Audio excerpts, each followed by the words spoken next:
हजारों कमेंट्स, पिछले 1-1.5 महीने में हजारों कमेंट्स। उससे मुझे पता चलता है कि इस लिस्ट का, हर साल ये जो मैं लिस्ट लाता हूं, इसका आपको कितना ज्यादा इंतजार रहता है। इसीलिए जिम्मेदारी भी बढ़ जाती है। तो हमने अपना टाइम लिया है, बहुत गहरी रिसर्च की है, क्योंकि पता है कि लाखों लोग इस लिस्ट के बेसिस पे अपनी जिंदगी की कमाई इन्वेस्ट करते हैं। तो इस लिस्ट की इंपॉर्टेंस ना हर साल बढ़ती जा रही है, हमारी जिम्मेदारी हर साल बढ़ती जा रही है।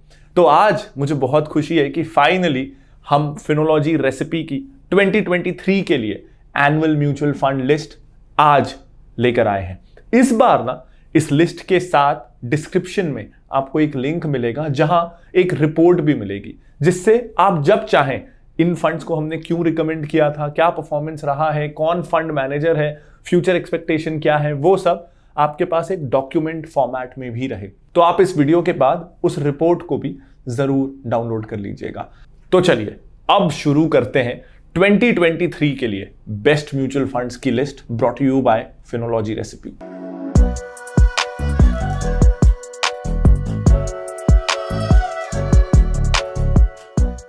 मुझे पता है आपको लिस्ट में और कौन से नाम है ये जानने की बहुत जल्दी, लेकिन प्लीज रुकिए, प्लीज रुकिए। आपको नाम तो पता चल ही जाने वाले, आप चाहो तो वीडियो को फॉरवर्ड भी कर सकते हो, लेकिन ना वो गलत अप्रोच होगा। उसके पहले आपको ये जानना है कि आपको कितना पैसा हर महीने म्यूचुअल फंड में लगाना चाहिए, आपकी जरूरत के हिसाब से, आपकी सिचुएशन, आपके डिपेंडेंट्स, आपकी गोल्स के हिसाब से, और आपकी रिस्क एपेटाइट कितनी है। तो इनमें से कौन से फंड में आपको निवेश करना है, किसमें नहीं करना है, ये सब जानने के लिए ना आपको जल्दी से पहले रेसिपी पे जाना है। वहां पे ना जब आप लॉग इन करोगे तो आपको फाइनेंशियल एपेटाइट एक सेक्शन मिलेगा, उसको आंसर करिए। आपके गोल्स क्या हैं वो गोल प्लानर पे जाके आंसर करिए, और फिर आपको ना रेसिपी बताएगा कि अगर आप महीने का मान लीजिए 5,000 रुपए लगाना चाहते हैं, तो आपको उसमें से कितना गोल्ड में लगाना चाहिए, कितना स्टॉक्स में, कितना म्यूचुअल फंड में। जितना एलोकेशन रेसिपी आपको म्यूचुअल फंड का दिखा रहा है, उतना ही पैसा आप म्यूचुअल फंड में लगाइए। और ये ना आपको आपकी रिस्क एपेटाइट भी बताएगा। तो मान लीजिए आपकी रिस्क एपेटाइट हाई आ जाती है, तो जो मैं आपको एक ग्लोबल फंड बताने वाला हूं, एक स्मॉल कैप फंड बताने वाला हूं, उसमें आप इन्वेस्ट कर लेना। अगर रिजल्ट आता है कि आप बहुत ही कंजर्वेटिव इन्वेस्टर हो या मॉडरेट इन्वेस्टर हो, तो आप index fund, flexi cap fund, large and mid cap fund, और अगर आपको टैक्स सेविंग की जरूरत है तो ईएलएसएस फंड में रहना। क्योंकि मैं जो ग्लोबल फंड बताने वाला हूं ना, वैसे तो ये है कि वो कंट्री रिस्क को डाइवर्सिफाई कर रहा है, लेकिन मैं काफी एक कॉन्सेंट्रेटेड ग्लोबल फंड बताने वाला हूं, तो वो रिस्की हो जाएगा। एक थोड़ा सेक्टर टाइप का फंड है वो, और एक मैं आपको स्मॉल कैप फंड बताने वाला हूं, वो भी रिस्की हो जाएगा अगर आपकी रिस्क एपेटाइट हाई है तो आपकी रिस्क एपेटाइट पता करिए, कितना आपको इन्वेस्ट करना है हर महीने म्यूचुअल फंड में, वो आपको साइंटिफिकली रेसिपी बताएगा। फिर ही आप इस लिस्ट का फायदा उठा पाएंगे। शुरू करते हैं लार्ज कैप से, और इस बार ना पिछली बार की तरह ही लार्ज कैप के लिए हमने इंडेक्स फंड को चुना है। पूरी लिस्ट में से ना अगर कोई एक फंड में आपको मेरी बात ना माननी हो, तो इस फंड के बदले आप कोई और फंड ले लेना। जरूरी यह है कि आप एक लार्ज कैप इंडेक्स फंड लो। अब हमने कंसिस्टेंसी के लिए पिछले साल की तरह जो फंड पिछले साल रिकमेंड किया था वही रिकमेंड किया है, एचडीएफसी का इंडेक्स फंड सेंसेक्स प्लान। जरूरी यह है कि आप रेगुलर प्लान ना लो, डायरेक्ट प्लान लो। जरूरी यह है कि आप ग्रोथ ऑप्शन की तरफ जाओ, डिविडेंड की तरफ मत जाओ। तो एचडीएफसी का आप सेंसेक्स लो या निफ्टी लो, या किसी और एएमसी का सेंसेक्स या निफ्टी लो, या निफ्टी 100 भी ले सकते हो, वो ज्यादा जरूरी नहीं है। इस कैटेगरी में आप चाहो तो इस फंड को ना लेके किसी और फंड को भी ले सकते हो। हमने इसको क्यों चुना, एचडीएफसी के सेंसेक्स प्लान को ही क्यों चुना, निफ्टी की तरफ ना जाके सेंसेक्स की तरफ जाने का रीजन है 50 स्टॉक्स का बास्केट बहुत ओवर डाइवर्सिफिकेशन हो जाता है। 30, 25, 30 स्टॉक्स थोड़ा फोकस्ड हो जाता है, जस्ट द राइट बैलेंस। तो थोड़ा सा एग्रेसिव होने के लिए और ओवर डाइवर्सिफिकेशन से बचने के लिए हम लोगों ने इस बार सेंसेक्स प्लान को चुना, ना कि निफ्टी को। एचडीएफसी ही क्यों चुना, ऐसा कोई खास रीजन नहीं है। सबके एक्सपेंस रेशियो लगभग बराबर है। अगर आपको कोई और कम एक्सपेंस रेशियो वाला मिलता है, जैसे इस फंड का एक्सपेंस रेशियो 0.2% है डायरेक्ट प्लान में, आपको कोई इससे और कम वाला मिलता है, आप इससे और कम वाले में भी जा सकते हो। एचडीएफसी ब्रांड के साथ क्या होता है ना कि इस वीडियो को लाखों लोग देखते हैं, तो हर कोई जब मैं एचडीएफसी बोलता हूं तो बहुत कंफर्टेबल हो जाते हैं। जब मैं पराग पारेख फ्लेक्सी कैप को रिकमेंड करता था, देखते हैं इस साल करूंगा कि नहीं, क्या लगता है आपको इस साल भी करूंगा क्या फ्लेक्सी कैप में पराग पारेख को रिकमेंड, क्योंकि काफी सारे रेगुलेटरी चेंजेस हुए हैं। खैर वो आगे देखेंगे, लेकिन मुझे कई साल लगे ये विश्वास दिलाने में कि वो एक ट्रस्टेड एएमसी है। ऐसे ही मैं कभी अपनी लिस्ट में क्वांटम का लॉन्ग टर्म फंड भी रिकमेंड करता था। लार्ज कैप में जब मैं एक्टिव फंड्स रिकमेंड करता था तो वो एएमसी पे भी लोगों को ट्रस्ट करने में थोड़ा टाइम लगा, और उस चक्कर में वो क्या बोलते हैं कि हम पूरा एलोकेशन नहीं कर पाए क्योंकि हम ट्रस्ट नहीं करते थे। तो इंडेक्स फंड एक ऐसा फंड है कि मुझे नहीं लगता कि किसी को भी नाम के कारण मैं कोई ऐसी एएमसी चुन लूं जिसपे लोगों को भरोसा ना हो और वो इन्वेस्ट करने से चूक जाए। तो इसलिए मैं सबसे रेप्यूटेड नेम के साथ जाना चाहता था।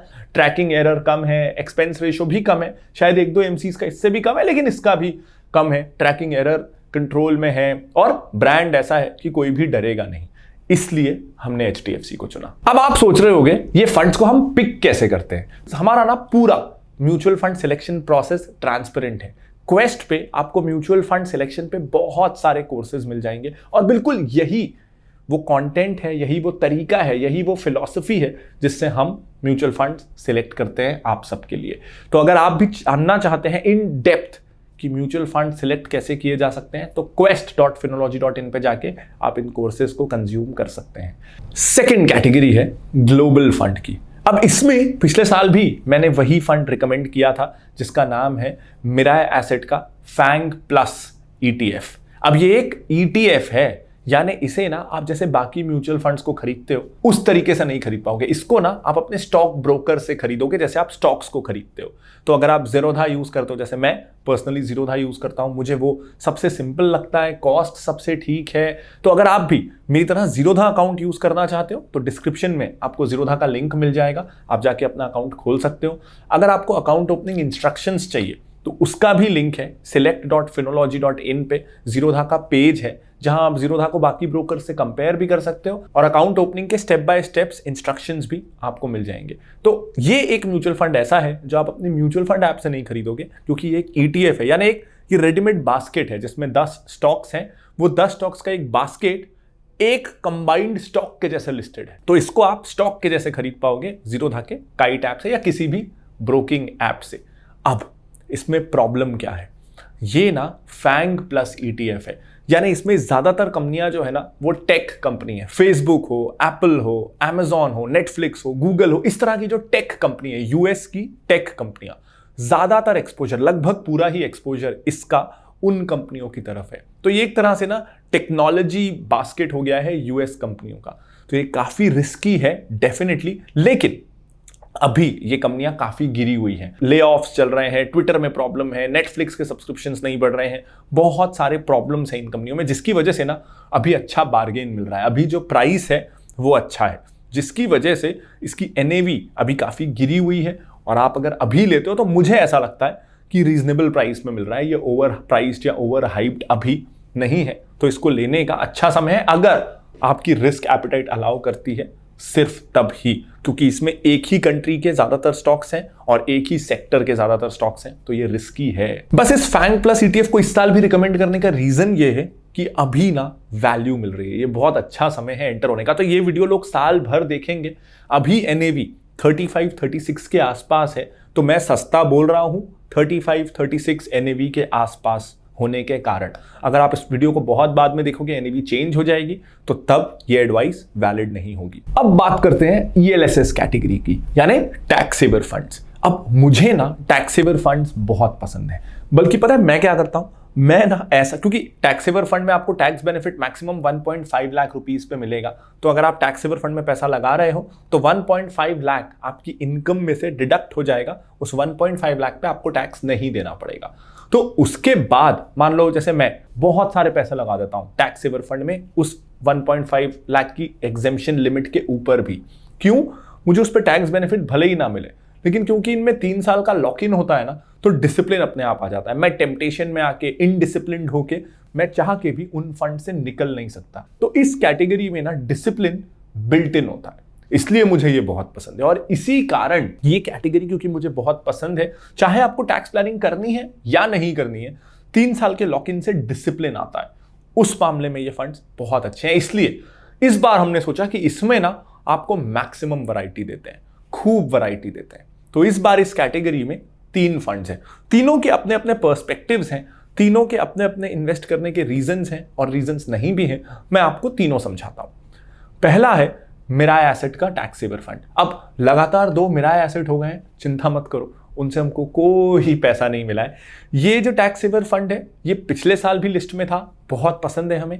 बस जो ग्लोबल फंड में मिरा एसेट फैंग ईटीएफ है ना, ईटीएफ से भी इंडिया में ज्यादा अच्छे हैं नहीं, बहुत कम चॉइस। और मुझे ऐसा लगता है अगर हमको ग्लोबल एक्सपोजर चाहिए तो इंडिया वर्सेस ग्लोबल में क्या डिफरेंस है कि ग्लोबल जब आप जाते हो तो आपको ज्यादा बड़ी ग्लोबल साइज की टेक कंपनीज मिलती है। तो इंडिया के बाहर जब मैं इन्वेस्ट करना चाहता हूं ना तो मैं टेक कंपनियों में ही इन्वेस्ट करना चाहता हूं, इसलिए हमने चूज किया मिरा एसेट का फैंग ईटीएफ। तो वो कारण था। ये फंड अपनी कैटेगरी में 5 साल में बहुत अच्छा परफॉर्म किया, इसने 3 साल में अच्छा परफॉर्म किया, और सिर्फ ट्रेलिंग रिटर्न्स नहीं रोलिंग रिटर्न्स में भी अच्छा रहा। थोड़ा एडवेंचरस फंड है। बाकी कई सारे ईएलएसएस ना एक तरह से लार्ज कैप फंड हो जाते हैं, ये फंड का थोड़ा एलोकेशन मिड कैप्स की तरफ भी जाता है और थोड़ा एलोकेशन स्मॉल कैप की तरफ भी जाता है। तो थोड़ा एडवेंचरस फंड है, थोड़ा रिटर्न्स इसलिए मैक्सिमाइज कर सकता है। हाँ, उसकी इसको पनिशमेंट भी मिल सकती है जब समय अच्छा ना हो। जैसे पिछले 1 साल में इस फंड का रिटर्न अच्छा नहीं रहा है, इस अपनी कैटेगरी में इसने ट्रेल किया है, लेकिन इस फंड को हम एक और चांस देना चाहते हैं। 1-2 साल ऐसे भी थे जब पराग पारिक भी अच्छा परफॉर्म नहीं करता था, लेकिन हम 5 सालों तक उसके साथ टिके रहे हैं। तो कंसिस्टेंसी को हम लोग वैल्यू करते हैं फिनोलॉजी में, और इस फंड का 5 साल का 3 साल का रिटर्न और इनका जो प्रोसेस है वो मैं समझ सकता हूं कि इस साल रिटर्न क्यों अच्छा नहीं है। बट अच्छी बात यह है कि अपने प्रोसेस से हटते नहीं है, थोड़ा ये जो कंफर्ट जोन से बाहर निकलते हैं और थोड़ा लेसर नोन कंपनीज को एक्सप्लोर करने की कोशिश करते हैं, वो मुझे पसंद है। थोड़े एडवेंचरस हैं, तो अगर आप थोड़े एडवेंचरस होना चाहते हो, थोड़े अनएक्सप्लोर्ड कंपनीज की तरफ भी जाना चाहते हो, तो मिरा एसेट का टैक्स सेवर फंड एक अच्छा ऑप्शन हो सकता है। अब एक बहुत एक्साइटिंग न्यूज है, पहले मैं आपको वो बता देता हूं। वो चाहते थे, बहुत सारे लोग हमको ईमेल करते थे, मैसेजेस करते थे कि हम उनकी वेल्थ मैनेज करें, हम उनका पोर्टफोलियो बनाएं, उसको ट्रैक करें, उसमें चेंजेस सजेस्ट करें और 1-to-1 बेसिस पे फिनोलॉजी उनकी पोर्टफोलियो मैनेज करे, जहां हम ऑनलाइन लार्ज स्केल पे हर किसी के लिए अफोर्डेबल प्रोडक्ट्स बनाते हैं जिससे हर कोई यूज कर सके और बेनिफिट ले सके। तो इसलिए हम ज्यादा सीट्स ओपन नहीं कर सकते, लेकिन हर साल हम 50 क्लाइंट्स एक्सेप्ट करेंगे जिनके लिए हम पोर्टफोलियो खुद मैनेज करेंगे, उनकी वेल्थ हम मैनेज करके देंगे। अब इसमें ना, क्योंकि हम सिर्फ 50 क्लाइंट्स ले सकते हैं, क्योंकि अपने कोर काम से हटना नहीं चाहते, मैं अपने कोर काम से हटना नहीं चाहता, इसलिए ये 50 क्लाइंट्स का कैप जरूरी है।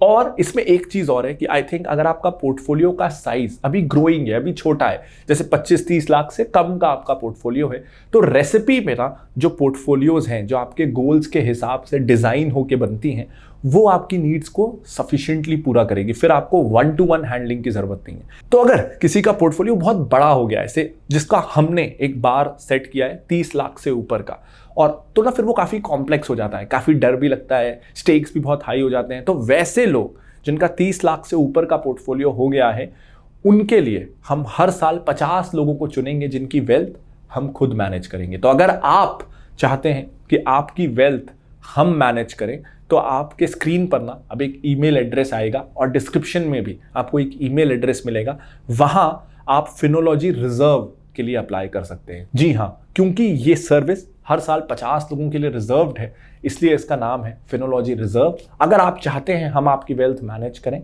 तो हमें ईमेल कर दीजिएगा, our team will get back to you. अगर आपका पोर्टफोलियो 30 लाख से कम का है तो डेफिनेटली फिनोलॉजी रेसिपी आपके लिए परफेक्ट होने वाला है। दूसरा फंड है इस कैटेगरी में axis long term equity fund. अब देखो, जब भी हम फंड्स चूज करते हैं ना, तो हम सिर्फ रिजल्ट्स पे ध्यान नहीं देते। सिर्फ रिजल्ट देख के देना है, रोलिंग रिटर्न्स हो, पास्ट रिटर्न्स हो, सिर्फ ये देख के देना है तो आप खुद भी चूज कर लोगे। हम ये देखते हैं कि फंड हाउस, फंड मैनेजर का प्रोसेस क्या है और वो अपने प्रोसेस पे कितने डिसिप्लिन के साथ स्टिक करता है। तो कई बार क्या होता है ना कि आप प्रोसेस हर साल बदलते रहते हो और उस चक्कर में खिचड़ी पक जाती है क्योंकि आपको रिजल्ट नहीं मिल रहे। वर्सेस कुछ फंड होते हैं शॉर्ट टर्म में रिजल्ट ना भी मिले तो प्रोसेस वो सस्टेन करते हैं और उसके कारण लॉन्ग टर्म में रिजल्ट्स मिलते हैं। Axis long term equity fund से मुझे ये बात बहुत पसंद है कि अपने प्रोसेस पे ये स्टिक करते हैं। बहुत ज्यादा वैल्यू पे ये फंड ध्यान नहीं देता, क्वालिटी ओरिएंटेड फंड है, ग्रोथ ओरिएंटेड फंड है और थोड़ा फोकस्ड फंड है। तो आपको इसमें 50-60 स्टॉक्स नहीं मिलेंगे, स्टॉक्स की क्वांटिटी लिमिटेड होगी। अभी 34-35 स्टॉक्स के आसपास इनके पोर्टफोलियो में है। तो इनका ना प्रोसेस बहुत क्लियर है। उस चक्कर में आप पी देखने जाओगे तो सबसे सस्ता नहीं होने वाला, पीबी देखने जाओगे तो सबसे सस्ता नहीं होने वाला। लेकिन किसी को अगर अच्छे मिड और large cap quality growth oriented stocks का पोर्टफोलियो बनाना है। कई बार उस चक्कर में ये होगा कि ये फंड साल भर नहीं चलेगा क्योंकि मार्केट महंगा था, ग्रोथ स्टॉक्स बहुत महंगे थे, तो फंड का एनएवी बढ़ा हुआ था, अब तब एंटर हो गए। कई बार ये डेफिनेटली होगा, इसलिए कंसिस्टेंट रिटर्न्स हर साल आपको ये लाके दे सके ऐसा होने वाला नहीं है। लेकिन ऑन द फ्लिप साइड, जब मार्केट क्वालिटी की तरफ भागेगा, कई बार होता है कि मार्केट को ना अचानक से 1-2 साल का साइकिल आता है जब क्वालिटी पसंद आने लगती है और क्वालिटी स्टॉक्स महंगे वैल्यूएशन से भी डबल हो जाते हैं। उस सिचुएशन में ये फंड दूसरे फंड से बहुत अलग तरीके का परफॉर्म करेगा। तो एक तरीके से ना ये फंड दूसरे फंड्स के अगेंस्ट हेज भी है, इसलिए भी ये पोर्टफोलियो को अच्छा बैलेंस देने वाला है। बाकी रिटर्न्स, एक्सपेंस रेशियोज वगैरह की डिटेल्स आपके स्क्रीन पर आ ही जाएंगी और रिपोर्ट में भी हैं। अब इस कैटेगरी का तीसरा फंड, पराग पारेख टैक्स सेवर फंड। अब इस फंड को हमने क्यों चुना? क्योंकि ये ना एक्सिस के ऑपोजिट वैल्यू ओरिएंटेड है, वैल्यू फोकस्ड है। फोकस्ड ये भी है, बहुत सारे स्टॉक्स इसमें भी नहीं होने वाले, लेकिन जैसे एक्सिस लॉन्ग टर्म वाला एकदम कोर ग्रोथ स्टॉक्स की तरफ जाता है, ये थोड़ा वैल्यू ओरिएंटेड है। ऐसा नहीं है कि क्वालिटी से बहुत ज्यादा कॉम्प्रोमाइज करता है, लेकिन वैल्यूएशन का भी ध्यान रखता है। तो एक अच्छा बैलेंस देगा अगर आप 2 ELSS रख रहे हैं, एक्सिस और पराग पारेख का टैक्स सेवर फंड एक साथ, तो आपके पोर्टफोलियो में एक अच्छा बैलेंस आएगा। ये फंड काफी कुछ पराग पारेख फ्लेक्सी कैप फंड के जैसा है, बस रेगुलेशन के कारण, क्योंकि इस कैटेगरी में लॉक इन होता है, तो इस कैटेगरी के फंड को इंटरनेशनल स्टॉक्स में इन्वेस्ट करना अलाउड नहीं है। इसलिए ये बिल्कुल पराग पारेख फ्लेक्सी कैप फंड जैसा है, बस जो फ्लेक्सी कैप फंड के इंटरनेशनल स्टॉक्स हैं वो इस पोर्टफोलियो में नहीं है। और मैंने आपको बताया कि मुझे ये ELSS कैटेगरी ना लॉक इन के कारण काफी पसंद है, तो इनफैक्ट मेरा ज्यादातर म्यूचुअल फंड्स का जो इन्वेस्टमेंट है वो इस फंड में है, पराग पारेख फ्लेक्सी कैप में ना होके टैक्स सेवर में है, क्योंकि इसमें डिसिप्लिन आ जाता है 3 साल का अपने आप। तो ये मेरा फेवरेट फंड है, मुझे बहुत पसंद है। इसको आप पराग पारेख फ्लेक्सी कैप का टैक्स सेवर वर्जन समझ सकते हैं, माइनस इंटरनेशनल स्टॉक्स। अब अगली कैटेगरी है large and mid cap fund की। अब इसमें क्योंकि मिड कैप भी इन्वॉल्व हो रहे हैं, तो हमको एक ऐसा फंड चाहिए था जो कि क्वालिटी पे खास ध्यान दे, क्योंकि ये वो कैटेगरी है जहां से कई बार क्वालिटी कॉम्प्रोमाइज होनी शुरू होती है। तो क्वालिटी पे ध्यान दे, क्योंकि साथ में लार्ज कैप भी है, तो लार्ज एंड मिड कैप है। तो ऐसा नहीं है कि सिर्फ एग्रेसिव इन्वेस्टर्स इन्वेस्ट करने वाले हैं, मॉडरेट रिस्क वाले इन्वेस्टर्स भी इन्वेस्ट करने वाले हैं, तो उनको सेफ्टी भी देना है। इसलिए हमारा फोकस था क्वालिटी पे। अब क्वालिटी, एक तो हम स्टॉक्स उसके पास कौन से हैं ये देख के निकाल सकते हैं, दूसरा वोलेटिलिटी कम हो अपनी कैटेगरी में ये देख के निकाल सकते हैं। यानी अच्छे समय में ऐसा नहीं कि बेस्ट करे और बुरे समय में वर्स्ट करे, रिस्क को कंट्रोल करके चले। तो उसके लिए हमने चूज किया है कोटक का इक्विटी अपॉर्चुनिटीज फंड। इसका एक्सपेंस रेशो काफी कम है और क्वालिटी पे, बैलेंस शीट क्वालिटी पे कोई कॉम्प्रोमाइज नहीं हो रहा है, मैनेजमेंट क्वालिटी पे कोई कॉम्प्रोमाइज नहीं हो रहा है। तो इस कारण ये ना इस कैटेगरी के हिसाब से एक अच्छा बैलेंस हमको लगा। तो इस बार large and mid cap category में है कोटक इक्विटी अपॉर्चुनिटीज फंड। अगली कैटेगरी फ्लेक्सी कैप फंड। मैं नाम बोलूं कि आपको पता है कौन सा फंड होने वाला है? पता है ना आपको? फिर से वही है, पराग पारेख फ्लेक्सी कैप फंड। अब 5 साल से मैं ये फंड क्यों रिकमेंड करता हूं, ये बताता आ रहा हूं। तो अगर आपको मुझे ये फंड क्यों पसंद है वो जानना है तो आप पिछले कोई भी वीडियोस मेरे देख लीजिएगा। लेकिन इस बार ना मैं इसको ब्लाइंडली रिकमेंड नहीं कर रहा हूं, एक कॉशन भी दे रहा हूं। 2 चीजें हुई हैं। एक तो सेबी ने अब इंडस्ट्री लेवल पे एक बार सेट कर दिया है कि इससे ज्यादा आप इंटरनेशनल स्टॉक्स में इन्वेस्ट नहीं कर सकते। तो ऐसे में हो सकता है आगे जाके पराग पारेख को प्रॉब्लम आए इंटरनेशनल स्टॉक्स में इन्वेस्ट करने में। यूजुअली वो अपने पोर्टफोलियो का 30-35% इंटरनेशनल स्टॉक्स में भी इन्वेस्ट करता था, जिसको वो आगे कब तक कर पाएगा कि नहीं, इसमें प्रॉब्लम आने वाली है। इसलिए भी इस साल वो फैंग प्लस ETF जरूरी हो जाता है ताकि आपको वो एक्सपोजर मिले। और एनीवेज पराग पारेख भी ना अपने इंटरनेशनल स्टॉक्स में ज्यादातर US के टेक स्टॉक्स ही रखता था। तो आपको पराग पारेख अगर आगे ना भी कर पाए बहुत ज्यादा, तो फैंग प्लस ETF वो गैप को काफी हद तक फुलफिल कर देगा। अब एक और प्रॉब्लम, इनका AUM ना अब काफी ज्यादा हो गया है। 5-6 साल से इस फंड को इतना रिकमेंड किया है, और सिर्फ मैंने नहीं, पिछले 2-3 सालों में तो हर किसी ने किया है। तो इस फंड का AUM बढ़ गया है, अब 27,000 करोड़ के आसपास का फंड है। तो मुझे नहीं पता कि आगे पिछला वाला परफॉर्मेंस सस्टेन हो सकता है कि नहीं। इस फंड को अब ये 6वां साल है कि हम रिकमेंड कर रहे हैं, तो मैं इसे जरूर 1 साल ऑब्जर्व करना चाहता हूं कि देखते हैं इतने बड़े कॉर्पस को भी वो अच्छे से मैनेज कर सकते हैं कि नहीं। लेकिन मुझे थोड़ा सा डर अब लगने लगा है इतने बड़े AUM के कारण, लेकिन अभी तक उन्होंने शिकायत का मौका नहीं दिया है। तो इस साल इस फंड को लिस्ट से हटाना ये सही नहीं है। 1 साल और इस पे इन्वेस्टेड रह के देखते हैं। अब आखिरी कैटेगरी स्मॉल कैप फंड, और इस पे हम फिर से पिछले वाले फंड के साथ ही जा रहे हैं, एक्सिस का स्मॉल कैप फंड, क्योंकि ये कैटेगरी ऐसी है जो हाई रिस्क कैटेगरी है, जिसमें इन्वेस्ट करना ही उनको है जिनकी रिस्क एपिटाइट हाई है। तो इसमें मुझे चाहिए कि फंड मैनेजर ना थोड़ा एडवेंचरस रहे, यहां वो सेफ्टी ना ढूंढे। सेफ्टी चाहिए तो हम लार्ज कैप फंड में इन्वेस्ट कर लेंगे, फ्लेक्सी कैप में कर लेंगे। हम स्मॉल कैप फंड में आपके पास आए हैं ताकि आप रिस्क लो और हमारे रिटर्न्स को ज्यादा से ज्यादा मैक्सिमाइज करने की कोशिश करो। तो वहां पे मुझे ये फंड हाउस और फंड मैनेजर की फिलॉसफी सही लगती है कि वो रिस्क से डरते नहीं है। अच्छे समय में रिटर्न बहुत अच्छा होगा, बुरे समय में बहुत खराब होगा।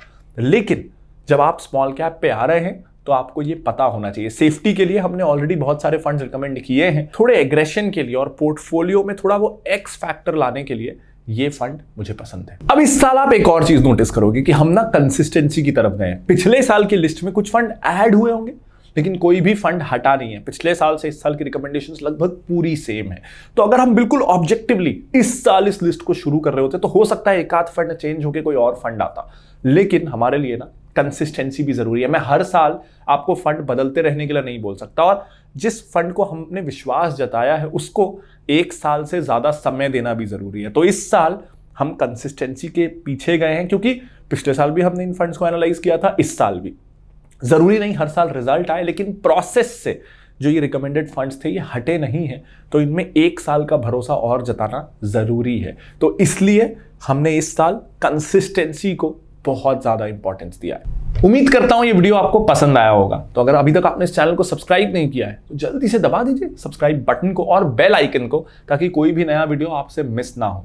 अगर ये वीडियो पसंद आया तो इसे लाइक जरूर कर दीजिएगा और मुझे कॉमेंट करके बताइएगा कि इस लिस्ट में से कौन से म्यूचुअल फंड्स हैं जिनमें आप इन्वेस्ट करने वाले हो, और ये भी बताइएगा कि आपकी रेसिपी पे रिस्क प्रोफाइलिंग क्या आई, ताकि मैं ये देख सकूं कि जो आपकी रिस्क प्रोफाइल है उसके हिसाब से आप सही फंड में इन्वेस्ट कर रहे हो या नहीं। मुझे आपके कमेंट्स का इंतजार रहेगा। This is Pranjal Kamra signing off. Bye bye.